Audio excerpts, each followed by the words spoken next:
Har'a guyyaa gootota Oromoo kan bara 2020 sababeeffachuudhaan guyyaa gootota keenyaa bara eebila 15 bara 1980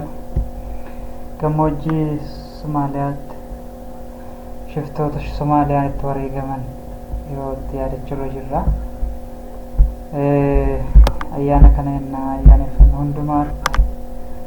kaayyoo fi akeeka mul'ataaf galmatti ijoolleen Oromoo jaalala Oromoo Magarsaa Barii ta'een hoogganamu ba'anii lubbuu ofii jijjiirraa hin qabnetti wareeganii fi